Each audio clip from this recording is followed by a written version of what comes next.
Good morning students.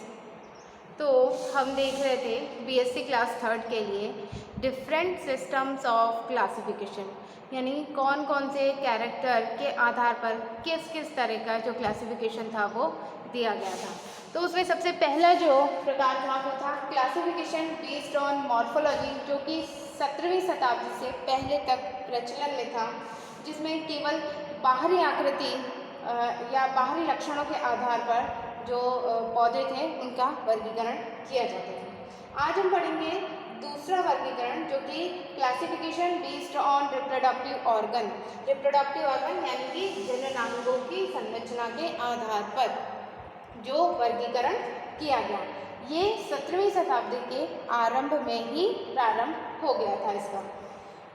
सबसे पहले ये जो प्लांट्स के अंदर लिंग या सेक्सुअलिटी की जो कॉन्सेप्ट था वो कैमरेरियस जो साइंटिस्ट हैं उन्होंने 1694 में दिया था।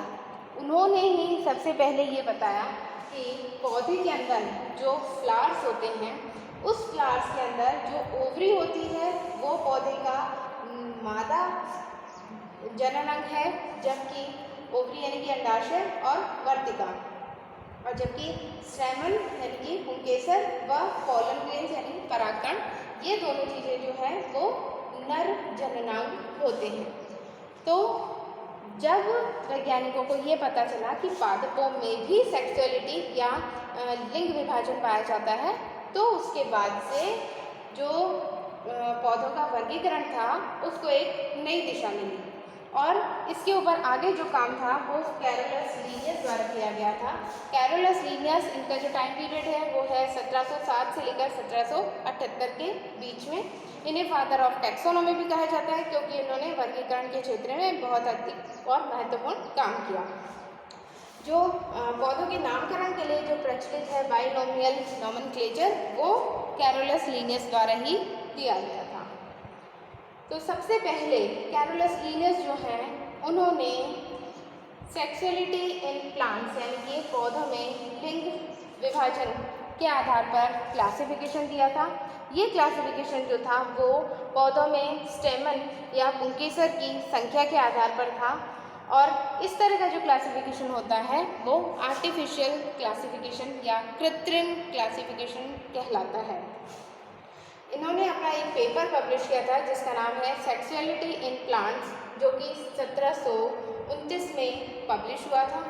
इसके अलावा इन्होंने 1730 में हॉर्टस उपलैंडिकस, ये एक जो है कि ग्रंथ है, जो कि इन्होंने उपसला बॉटेनिकल गार्डन, जो कि स्वीडन में उपस्थित है, तो यहाँ पे इस बॉटेनिकल गार्डन में जो भी पौधे उपस्थित थे उन सभी पौधों को एक जो उस समय उन्होंने अपना वर्गीकरण दिया था उसके आधार पर एक बुक के रूप में पब्लिश किया था, जिस बुक का नाम था हॉर्टस उपलैंडिकस नाम दिया गया। जिसमें इस बुक में क्या चीज़ है, उपसला बॉटनिकल गार्डन जो है उसमें उपस्थित जितने भी पेड़ और पौधे थे उन सभी को वर्गीकृत करके इस बुक में पब्लिश किया गया था। इसके अलावा बहुप्रचलित जो बाइनोमियल गुना पद्धति है वो भी कैरोलस लीनियस द्वारा दी गई थी। अब देखते हैं कि जो कैरोलस लीनियस हैं, इन्होंने 1735 में सिस्टेमा नेचुरी नामक ग्रंथ में अपने क्लासिफिकेशन की रूपरेखा प्रस्तुत की, यानी कि उन्होंने जो सेक्सुअलिटी के आधार पर पौधों को वर्गीकृत किया था उसको सबसे पहले इस बुक या ग्रंथ के रूप में उन्होंने सबके सामने प्रस्तुत किया था। यहाँ पे इन्होंने वर्ग जो बनाए यानी कि क्लास जो बनाई वो बनाई उन्होंने स्टेमन के कैरेक्टर के आधार पर, यानी कि स्टेमन के बहुत से कैरेक्टर हो सकते हैं कि स्टेमन में जो है कि उसकी जो पुतंतु की संरचना है वो कैसी है, या उसका स्टेमन से जुड़ाव किस जगह पर है, एंथरलॉप से जुड़ाव जो है वो किस जगह पर है। तो इस आधार पर उन्होंने लगभग 24 वर्ग बनाए, और इन 24 वर्गों को आगे गणों में विभाजित किया गया। वो गण में विभाजित करने के लिए जो उन्होंने आधार लिया वो लिया ओवरी के कैरेक्टर। पहले स्टेमन के कैरेक्टर के आधार पर क्लास में वर्गीकृत किया और फिर ओवरी के कैरेक्टर के आधार पर उन्होंने गण में वर्गीकृत किया। कैरोलस लीनियस का ये जो क्लासिफिकेशन है ये बहुत लंबे समय तक काम में लिया जाता रहा, लेकिन इसका एक ड्रॉबैक था, और वो ये था, ड्रॉबैक यानी कि कमी थी, वो ये थी कि इसमें निकट के पादप जो थे वो दूरी पर व असंबद्ध पादप थे वो नज़दीक आ गए। यानी कि एंडोशियम की संरचना के आधार पर कुछ ऐसे पादप समूह भी एक दूसरे के समीप आ गए जो आपस में ज़्यादा नज़दीकी नहीं रखते थे, लेकिन क्लासिफिकेशन में वो एक दूसरे के पास आ गए। कैरोलस लीनियस ने अपनी जो पहली बुक लिखी थी हॉर्टस ओपलैंडिकस, इसमें इन्होंने JPD टर्नफोर्ड द्वारा प्रस्तुत जो क्लासिफिकेशन है जो कि मॉर्फोलॉजी के ऊपर बेस्ड था उसको आधार माना था, जिसमें उन्होंने उपसला,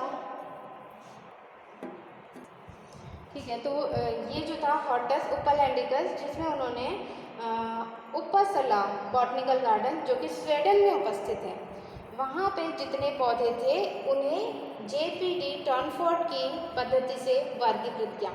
लेकिन उन्होंने देखा कि ये जो मॉर्फोलॉजी के आधार पर वर्गीकरण है वो बहुत अधिक पौधों के लिए तर्कसंगत प्रतीत नहीं हो रहा है। ऐसी स्थिति में उन्होंने अपना नया क्लासिफिकेशन जो कि पौधों में लिंग भेद के आधार पर था वो प्रस्तुत किया, और इसके आगे उन्होंने अपना महत्वपूर्ण ग्रंथ जेनेरा प्लांटेरम और स्पीसीज प्लांटेरम प्रस्तुत किया था, जिसमें उन्होंने इसी वर्गीकरण के आधार पर यानी कि क्लासिफिकेशन बेस्ड ऑन सेक्सुअलिटी के आधार पर ही आगे पौधों को वर्गीकृत किया। ये जो वर्गीकरण था कैरोलस लीनियस द्वारा दिया गया वर्गीकरण, वो बहुत लंबे समय तक काम में लिया जाता रहा जब तक कि नए वर्गीकरण की रूपरेखा प्रस्तुत नहीं हो गई। अब हम देखते हैं कि जो तीसरी पद्धति है वो है नेचुरल सिस्टम या प्राकृतिक पद्धति, जो कि 17वीं शताब्दी और 18वीं शताब्दी में प्रचलन में रही। नेचुरल सिस्टम की जो अवधारणा थी वो सबसे पहले M. एडिसन द्वारा प्रस्तुत की गई थी, और इसमें उन्होंने जो पूर्व क्लासिफिकेशन था जो कि मॉर्फोलॉजी के ऊपर ही आधारित था उसी को आगे बढ़ाया, और साथ ही उन्होंने ये कहा कि यहाँ पे केवल मॉर्फोलॉजी यानी कि उसकी समानताओं के ही नहीं उनकी विभिन्नताओं को भी ध्यान में रख कर क्लासिफिकेशन किया जाना चाहिए। यानी कि आकारिकी की समानता और वेरिएशन, इन दोनों को ही उसने ध्यान में रख के अपना वर्गीकरण प्रस्तुत किया था। 1763 में उन्होंने अपनी बुक लिखी फैमिलीज डी प्लांटेज। इसमें उन्होंने पौधों को 58 ऑर्डर्स में विभक्त किया। इनके द्वारा जो नियम दिए गए थे वो नियो एडेंसोनियन प्रिंसिपल्स कहलाए, जो कि न्यूमेरिकल टैक्सोनॉमी के बहुत काम आते हैं, और इन्हें ही यानी कि M. एडिसन को ही न्यूमेरिकल टैक्सोनॉमी का जनक कहा जाता है, या न्यूमेरिकल टैक्सोनॉमी को स्टार्ट करने का जो काम है वो इनके द्वारा किया गया। न्यूमेरिकल टैक्सोनॉमी का मतलब संख्यात्मक वर्गीकरण। अब है दूसरे जो वैज्ञानिक हैं वो एक पूरा परिवार है जिनका नाम है डी कैंडोले फैमिली। इसको फैमिली इसलिए कहा गया है क्योंकि इसमें 3 जनरेशन एक ही परिवार की जो है वो आती हैं। ये पिता, पुत्र व पौत्र, यानी कि ये जो है ये इसके दादाजी हो गए। तो यहाँ पे 3 जनरेशन के जो लोग हैं उन्होंने मिलकर साथ में काम किया। ऑगस्टिन पायरामेन डी कैंडोले, एल्फांसो डी कैंडोले व एने पायरामेन डी कैंडोले, इन तीनों ने मिलकर 1819 में जो क्लासिफिकेशन दिया, ये क्लासिफिकेशन नेचुरल पद्धति के ऊपर आधारित था। साथ ही इस आधार पर उन्होंने क्या किया कि जो फर्न्स हैं या टेरिडोफाइट्स हैं उन्हें मोनोकॉट में शामिल कर दिया, और जो जिम्नोस्पर्म हैं उन्हें डाइकोट में शामिल कर दिया। इसके अलावा इस फैमिली का, डी कैंडोले फैमिली का जो महत्वपूर्ण काम है वो ये है कि इन्होंने टैक्सोनॉमी या वर्गीकी शब्द जो था वो प्रतिपादित किया था। यानी कि इन्होंने जब टैक्सोनॉमी या वर्गीकी शब्द दिया तो उसके बाद से ही इस पौधों के वर्गीकरण की एक स्पेसिफिक डेफिनेशन जो थी वो अस्तित्व में आई। नेचुरल सिस्टम को ही आगे बढ़ाने में रॉबर्ट ब्राउन का योगदान है, जो कि रॉबर्ट ब्राउन जिन्हें कि जिम्नोस्पर्म के खोजकर्ता के रूप में जाना जाता है, और इन्होंने ही सबसे पहले ये जानकारी दी थी कि ये जो पादपों का समूह है, जो स्पेसिफिकली जो कॉनिफर्स और साइकेड्स जो प्लांट्स होते हैं, उनमें ओव्यूल जो होता है वो नेकेड होता है, यानी कि इसमें ओवरी वॉल जैसी कोई संरचना नहीं होती है। और इनका जो टाइम पीरियड है वो है 1773 से 1858 के बीच का, यानी इन्होंने मुख्यतः जिम्नोस्पर्म के ऊपर ही कार्य किया है और उन्हीं का वर्गीकरण किया था। दूसरे वैज्ञानिक हैं, नेक्स्ट जो अगले वैज्ञानिक हैं वो है स्टीफन एंडलिकर। इन्होंने 1805 से 1849 के बीच में काम किया और पादप प्लांट किंगडम जो है उसे दो वर्गों में विभक्त किया, थैलोफाइटा और कॉर्मोफाइटा। थैलोफाइटा में उन पादपों को रखा गया जिसमें कि स्टेम यानी कि स्तंभ और जड़ तना पत्ती जैसी कोई संरचना नहीं पाई जाती है, केवल थैलस जैसा प्लांट बॉडी होती है। साथ ही इसमें किसी तरह के कोई लैंगिक जननांग उपस्थित नहीं होते हैं, जबकि कॉर्मोफाइटा में उन सभी प्लांट्स को रखा गया जिसमें कि जड़ तना पत्तियों का विभेदन पाया जाता है और साथ ही रिप्रोडक्टिव ऑर्गन जो थे वो पाए जाते हैं।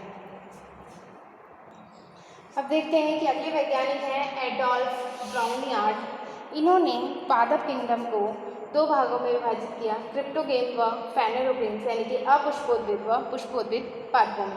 पुष्पोद्भिद पौधों को फिर आगे एक बीजपत्री व द्विबीजपत्री यानी कि मोनोकोट और डाइकोट में विभाजित किया गया, और डाइकोट जो प्लांट हैं उन्हें फिर आगे जाके एंजियोस्पर्म व जिम्नोस्पर्म में विभाजित किया गया, यानी कि उन्होंने डाइकोट के अंदर ही एंजियोस्पर्म व जिम्नोस्पर्म दोनों को शामिल कर लिया था। ये देखिए, ये इसमें स्पष्ट नहीं दिख पा रहा था, अब आप देख सकते हैं। पुष्पोद्भिद पादप इन्हें मोनोकोट व डाइकोट में, और डाइकोट को फिर आगे एंजियोस्पर्म और जिम्नोस्पर्म में विभक्त किया था। अब आते हैं जॉर्ज बेंथम व जोसेफ डाल्टन हुकर। ये दोनों जो वैज्ञानिक हैं ये बहुत ही इन्होंने सबसे महत्वपूर्ण काम किया, और इनका जो टाइम पीरियड है वो 1817 से 1911 के बीच का है। इन्होंने जो क्लासिफिकेशन दिया वो बहुत ही उच्च कोटि का और बहुत ही सिस्टमेटिक क्लासिफिकेशन था, और इसी क्लासिफिकेशन को भारत व इंग्लैंड में मान्यता दी गई, और आज की डेट में भी बेंथम एंड हुकर का जो क्लासिफिकेशन है उसके अकॉर्डिंग ही हम बुक्स में जो फैमिलीज़ हैं उन्हें देख सकते हैं, और उसी को हम ज़्यादा पढ़ाते हैं। उन्होंने अपनी बुक लिखी जेनेरा प्लांटेरम, और इसके अलग अलग एडिशन निकलते गए, जो कि 1862 से 1833 के बीच में इन्होंने ये काम किया। और साथ ही इन्होंने जो डी कैंटोले फैमिली थी उनके द्वारा जो वर्गीकरण दिया गया था उसी वर्गीकरण को आगे बढ़ाया और अपना नया वर्गीकरण दिया। तो जो बेंथम एंड हुकर द्वारा दिया गया वर्गीकरण है वो हम आगे जो भी क्लासिफिकेशन पढ़ेंगे उसमें देखेंगे। हम देख रहे थे वर्गीकरण के लिए काम में ली जाने वाली अलग अलग पद्धतियों के बारे में, जो कि अलग अलग समय पर अलग अलग वैज्ञानिकों द्वारा काम में ली गई, जिसमें से हम 3 प्रकार का पहले अध्ययन कर चुके थे। जो पहला प्रकार है क्लासिफिकेशन बेस्ड ऑन मॉर्फोलॉजी, यानी कि आकारिकी के ऊपर आधारित जो वर्गीकरण था वो 17वीं शताब्दी से पहले तक काम में लिया जाता था। इसके बाद है classification based on reproductive organ, यानी जननांगों पर आधारित वर्गीकरण, जो कि 17वीं शताब्दी में काम में लिया जाता था, और इसमें जो प्रमुख वर्गीकरण है वो है कैरोलस लिनियस द्वारा दिया गया वर्गीकरण। तीसरी जो पद्धति है वो है नेचुरल सिस्टम, यानी कि प्राकृतिक वर्गीकरण। ये 17वीं और 18वीं शताब्दी में काम में लिया जाता था, और इसमें मुख्य है बेंथम एवं हुकर द्वारा दिया गया वर्गीकरण, जो कि आज की डेट में भी भारत में जितने भी बुक्स पब्लिश होती हैं उसमें जो वर्गीकरण होता है वो बेंथम एंड हुकर की पद्धति के ऊपर ही आधारित होता है। चौथा प्रकार जो देखते हैं हम वो है फाइलोजेनेटिक सिस्टम या जातिवृत्तीय पद्धतियाँ। ये पद्धति 1859 के बाद से अस्तित्व में आई। सबसे पहले ये देखें कि जो जातिवृत्त का मतलब क्या होता है। तो जातिवृत्त का मतलब है किसी भी जाति के उत्पत्ति काल से वर्तमान समय तक के उद्विकासीय इतिहास, यानी कि जब से उस जाति की उत्पन्न हुई है तब से लेकर आज की डेट तक उसमें क्या विकास हुआ है, उसकी जो भी हिस्ट्री है उसको उस जाति का जातिवृत्त इतिहास या फाइलोजेनी कहा जाता है। यानी कि इस तरह के वर्गीकरण की पद्धति में हम उस जाति के उत्पत्ति से लेके आज तक की उसकी जो भी जानकारी होती है उन सभी को शामिल करके और फिर उसका वर्गीकरण करते हैं। तो इस प्रक्रिया के लिए वनस्पति विज्ञान की बहुत सारी शाखाओं को जोड़ा जाता है, जिसमें कि पुरा वनस्पति विज्ञान, परागाणु विज्ञान, तुलनात्मक आकारिकी, आनुवंशिकी, कोशिका विज्ञान, भ्रूण विज्ञान, ये सभी चीज़ें हैं जिनसे प्राप्त जानकारियों को कंपाइल करके और फिर उस जाति को उसके अनुकूल जो स्थान है वहाँ पर वर्गीकृत किया जाता है। जातिवृत्तीय पद्धति का जो वर्गीकरण है वो एंगलर व प्रेंटल द्वारा दिया गया। इसके अलावा हचिंसन ने भी जातिवृत्त पद्धति पर आधारित वर्गीकरण दिया। तख्तेजान और बैसे द्वारा दिया गया वर्गीकरण भी जातिवृत्तीय वर्गीकरण है। तो इस तरह से हमने ये देखा कि जो वर्गीकरण है वो किस किस प्रकार से किए जा सकते हैं, जिसमें मुख्य हमें जो पढ़ना है वो पढ़ना है बेंथम एवं हुकर द्वारा दिया गया वर्गीकरण और साथ ही एंगलर एवं प्रेंटल द्वारा दिया गया वर्गीकरण। तो आगे की जो भी क्लासेस होगी उसमें हम इन दोनों वैज्ञानिकों द्वारा दिए गए जो वर्गीकरण हैं उन्हें डिटेल में पढ़ेंगे।